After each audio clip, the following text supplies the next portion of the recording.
see you as my junior colleagues. Because in the next 2 or 3 years, you're all going to be doctors, inshallah. And who knows, the next time I come to Pakistan, if I fall sick, one of you might be looking after me. So I want to make sure that you know your anatomy really well, please. Okay? All right, so let us begin our discussion then on the anterior abdominal wall. And as you know, the abdominal wall, and you've had lectures on this, right? You've done this before. Yes. This is going to be like a review, so I'm going to go through it quite fast. The abdominal wall is made up of 2 sets of muscles. We have a trilaminar set of muscles on the flanks. It's like a trilaminar sheet, three sheets of muscles, which we call the obliques and the transversa. So we have the external oblique, we have the internal oblique, and we have the transversus abdominis. And these trilaminar flank muscles are reinforced in the midline, in the front, by a pair of longitudinal muscles called the rectus abdominis. Okay? Rectus means straight.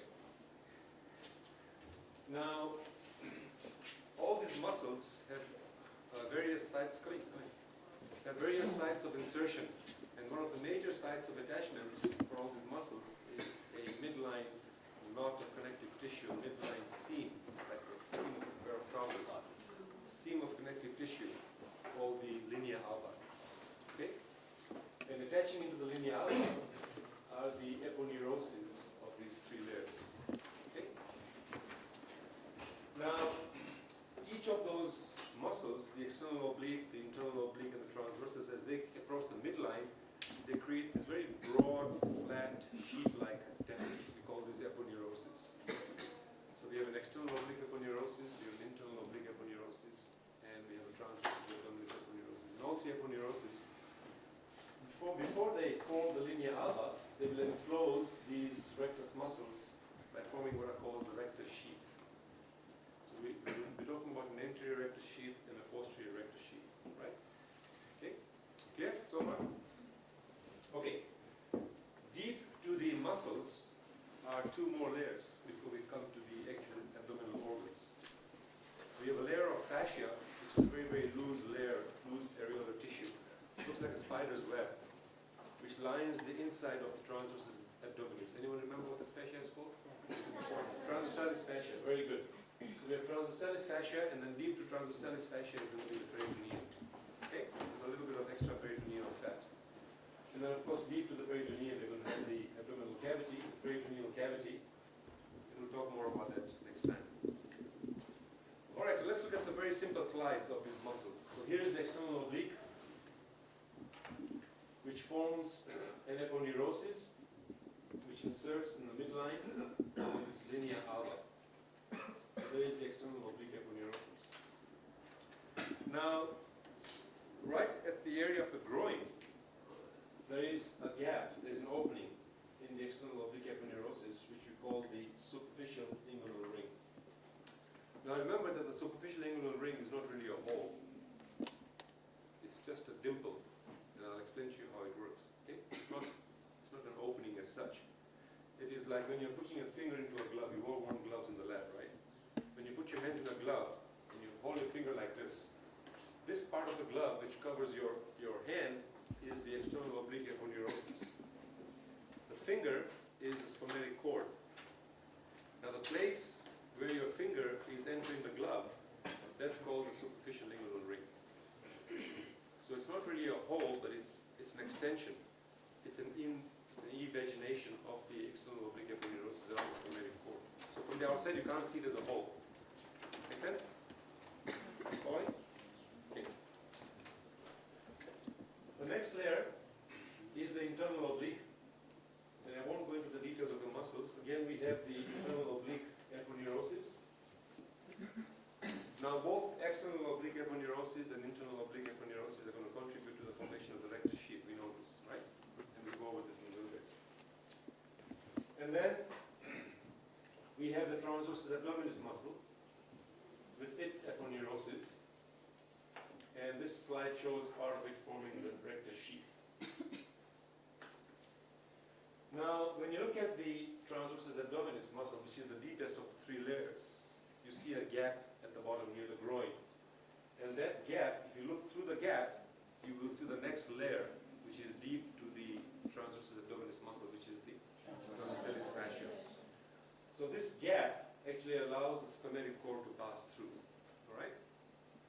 this is going to be part of something called the inguinal canal, which we will come to in just a little bit. The reason I reviewed these three muscles, the external oblique, the internal oblique, and the transversus, and the fascia transversalis, is because they're going to play a critical role in forming the boundaries of the inguinal canal. Okay? Down here. All right. Now, the other two muscles we talked about are these vertical muscles.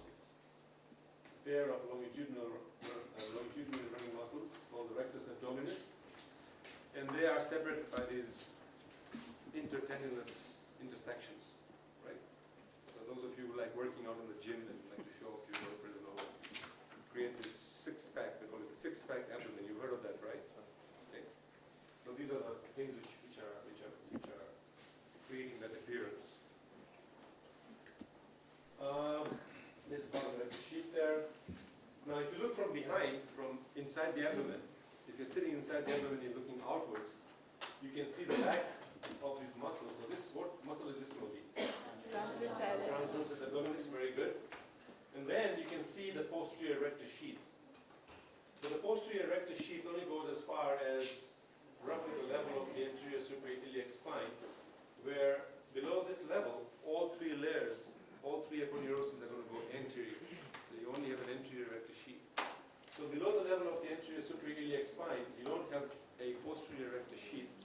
And this demarcation between a rectus sheath being present and a rectus sheath being absent is called the arterial line. Very good. And you all know the three epigastric vessels are going to enter through that line. Okay? So the importance of that surgically is that when you're performing incisions in the lower part of the abdomen, you know, for example, for cesarean sections or for any pelvic access, when you make the incision and you, as soon as you go through the rectus abdominis muscle or you retract it, remember there is no posterior rectus sheath. You are directly on the fascia transversalis and the peritoneum. Whereas if the incision is made up here, then you have to go through the anterior rectus sheath, the rectus muscle, and then the posterior rectus sheath, and then you come to the fascia transversalis. Correct? Okay. All right, and then of course, deep to that you're going to have the fascia transversalis, and then deep to that you're going to have the peritoneum. So, by taking the anterior suprailiac spine as our landmark, if you take a cross section there to study the rectus sheath, what you find is this. From superficial to deep, we have skin. Now remember the fascia of the abdomen, the superficial fascia of the abdomen, we divide it into two parts below the umbilicus. Superficial fatty layer, correct? Which is called membranous fascia, good. And a membranous deep layer, scarpa's fascia, very good. So we have scarpa's fascia, and then we have the three muscles, the flank muscles, external oblique, internal oblique, transversus abdominis. And then we are going to have fascia transversalis, and then peritoneum. Now watch what happens to these aponeuroses of the three muscles, three flank muscles, external oblique, internal oblique, transversus. The aponeuroses of the external oblique contributes to the anterior rectus sheath. The aponeuroses of the transversus abdominis contributes to the posterior rectus sheath.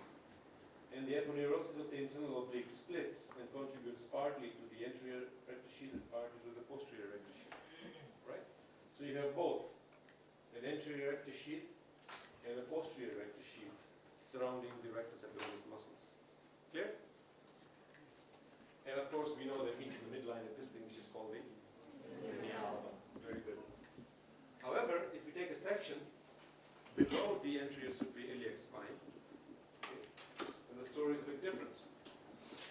What you have is just an anterior rectus sheath, because all three aponeuroses are going to go anterior. See that? Okay. So there is no posterior rectus sheath. So what is this layer right here? Fascia transversalis. Very good. And then deep to that, you're going to have a peritoneum. All right. So that's important to understand.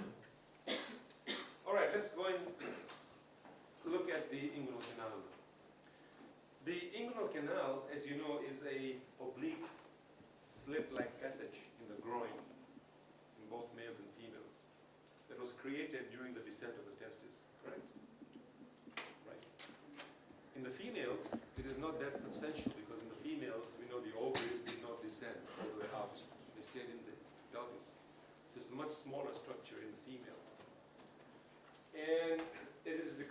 descent of the testes that we got this oblique passage being formed. And in the male, this oblique passage transmits what structures? Spermatic cord, essentially. And inguinal nerve. Correct? In the female, it transmits the round ligament of the uterus, which is just very, very fibrous and really hard to see. And so that's what its function is. Now, the inguinal canal is important clinically because it tends to get into trouble. It tends to get into trouble, particularly in males, because it's bigger, more substantial. And especially in males who have chronic increase in intra-abdominal pressure. Can you give us some examples of a chronic rise in intra-abdominal pressure? Constipation, chronic constipation. Hard work, lifting lots of heavy weights, right? Obesity, what else? Chronic cough. Coughing, chronic cough, so COPD, chronic obstructive pulmonary disease, so anything that increases intra-abdominal pressure can predispose to a hernia, all right? So that's why we need to understand a little bit about the anatomy of this inguinal region, because a lot of you will end up becoming surgeons, and even if you don't become surgeons, you become general physicians, family doctors. You will need to recognize when somebody comes in with an inguinal hernia. And there are two kinds of inguinal hernias, direct and indirect, and we'll distinguish those two today. So the inguinal canal extends from this opening in the external oblique aponeurosis that we call the superficial inguinal ring to the deep inguinal ring, which we can't see, but that's where the deep inguinal ring is located, roughly at something called the mid-inguinal point, midway between the anterior superior iliac spine and the pubic tubercle. And so it's a slit-like space that extends this way. But what I'm going to do is I'm going to make it look like a square. So we're going to make the inguinal canal look like a square, like a box. So we can talk about the different walls, anterior wall, posterior wall, floor, and so on. Okay? So remember, it's not shaped like a box. We're just going to make it look like a box so we understand the walls. So we're going to do it on the left side. So the next slide is an enlarged view of the left side. So the canal is going to run like this. So we begin deep at the deep inguinal ring. Where do we find the deep inguinal ring? Transversalis fascia. Good. It extends from the deep inguinal ring to the superficial inguinal ring. And the superficial inguinal ring is an opening in the external oblique aponeurosis. Now remember, I told you these are not really openings. They are invaginations, like putting a finger through the glove, right? Okay. So, we have a posterior wall of the inguinal canal. Who remembers what the posterior wall is formed by? Transversalis fascia, correct? Laterally, and medially the conjoint tendon. Conjoint tendon. We'll come back to that. Okay. Very good. How about the floor? Inguinal ligament, very good. How about the anterior wall? External oblique aponeurosis. And how about the roof? The lowermost arching fibers of the internal oblique and the transversus abdominis muscles. Alright? Now remember, do you all understand how the inguinal ligament is formed? So if this is the external oblique aponeurosis right here, what happens is the external oblique aponeurosis comes down like this and then folds upon itself like this.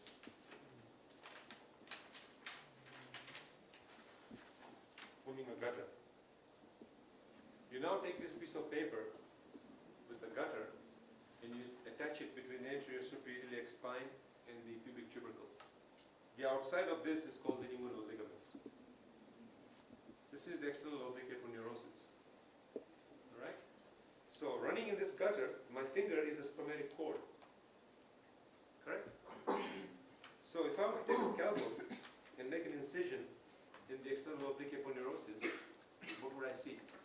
My finger outside the spermatic cord, which tells me that the external oblique aponeurosis is the anterior wall of the inguinal canal. The inguinal ligament forms the floor because the spermatic cord is sitting right on it. Correct? Okay? And then the posterior wall is conjoint tendon medially and fascia transversalis laterally.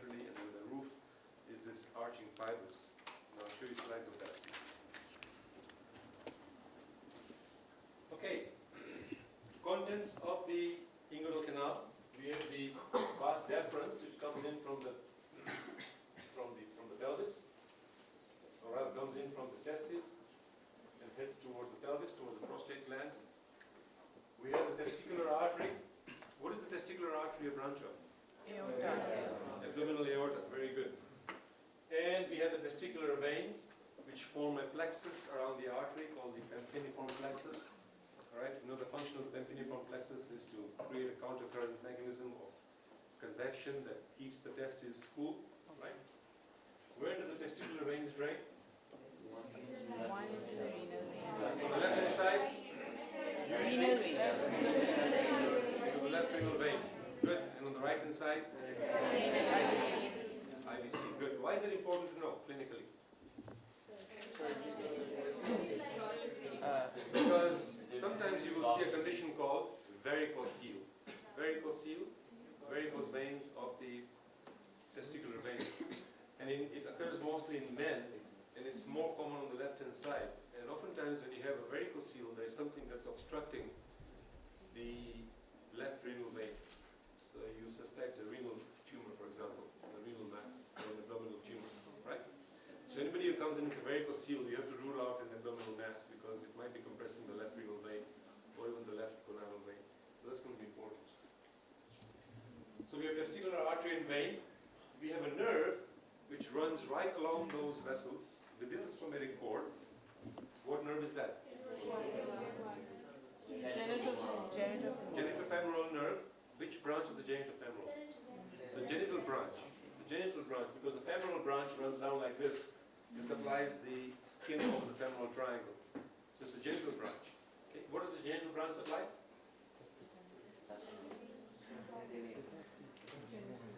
What does the genital branch supply? Well, sort of, yeah, I can tell you a little more specifically.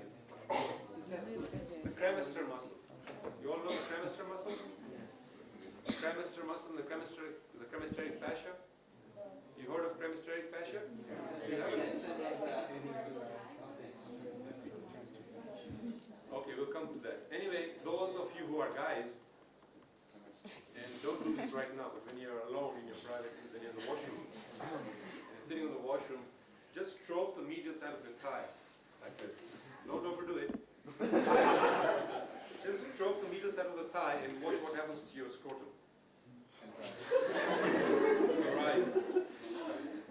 It'll rise. Right? And the ladies are just going to have to take our word for that.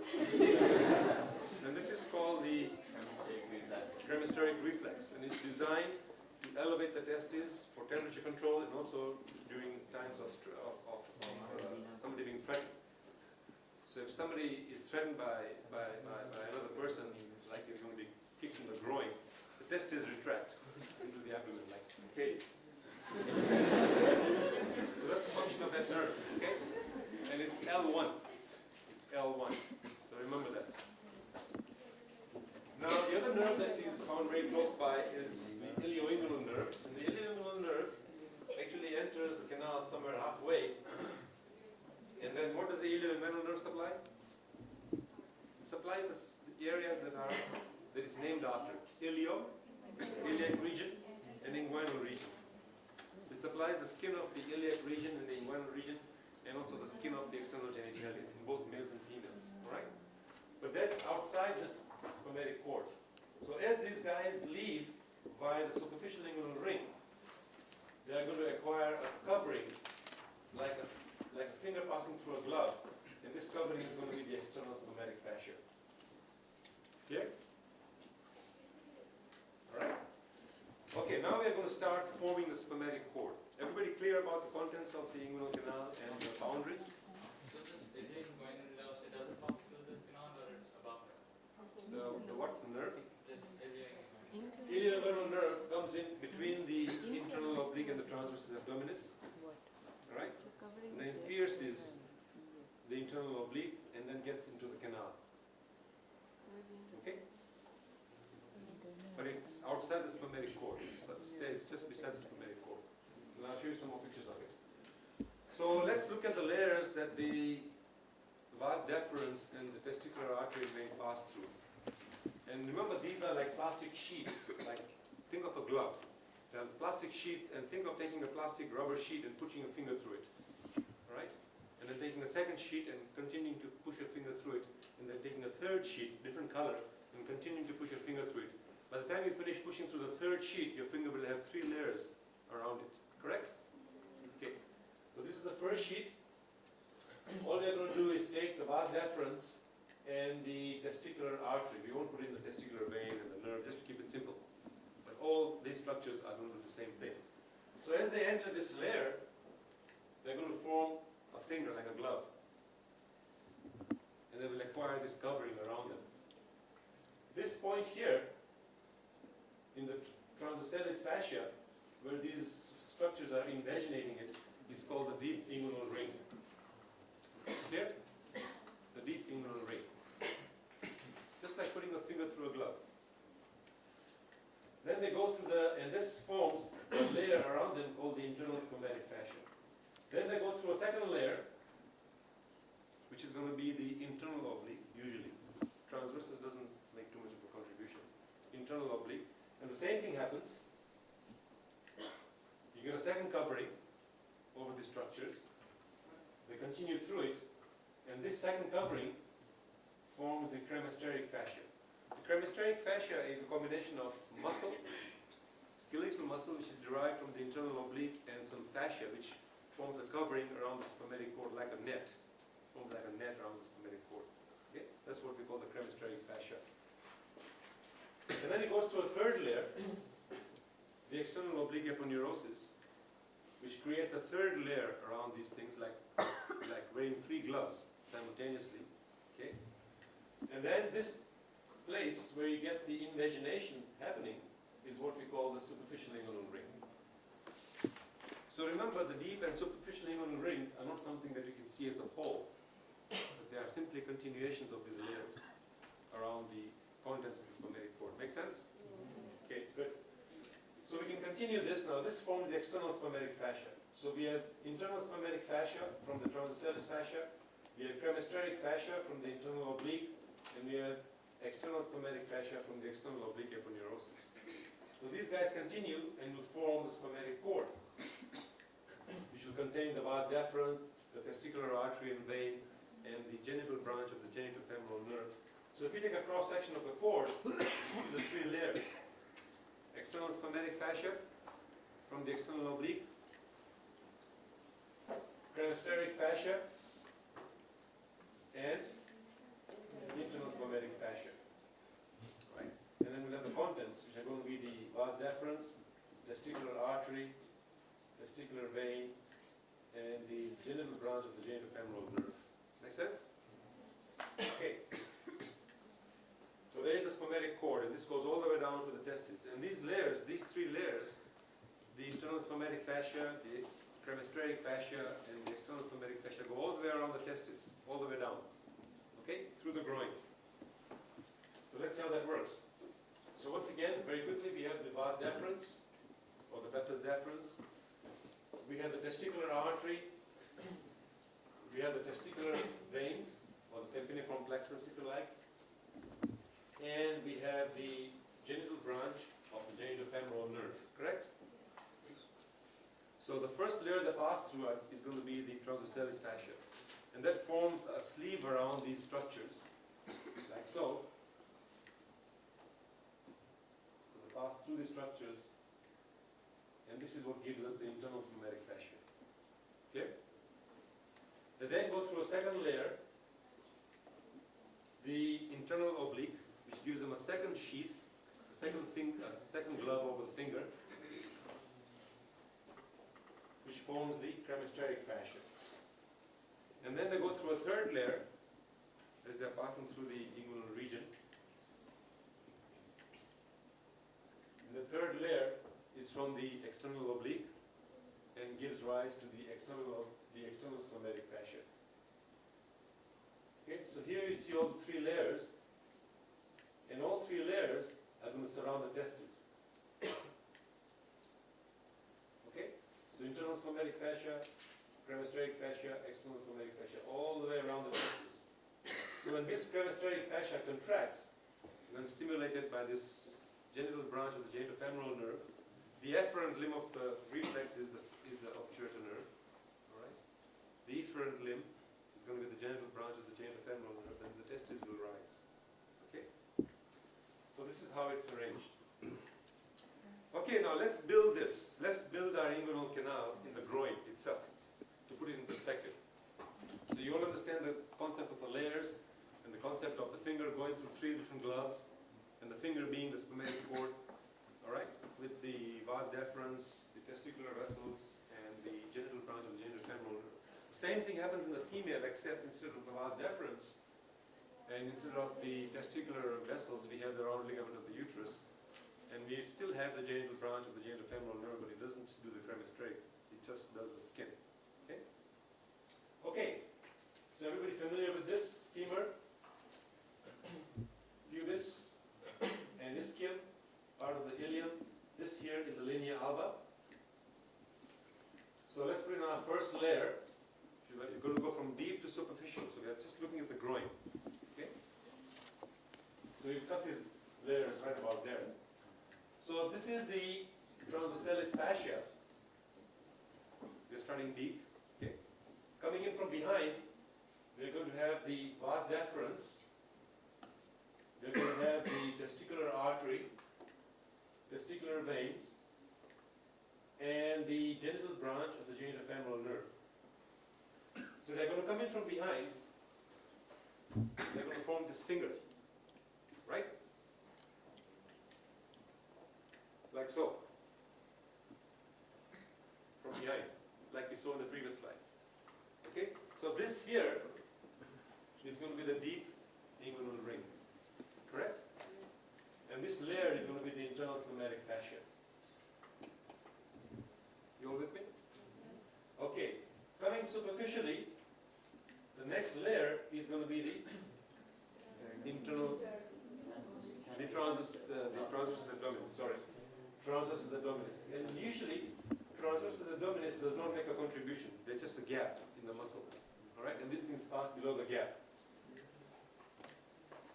The next layer, superficial, is internal oblique. The internal oblique makes a contribution, so this finger-like projection continues through the internal oblique, forming a second layer, bless you, forming a second layer over top of the first layer, and this is now going to be the cremasteric fascia. Correct? And then finally,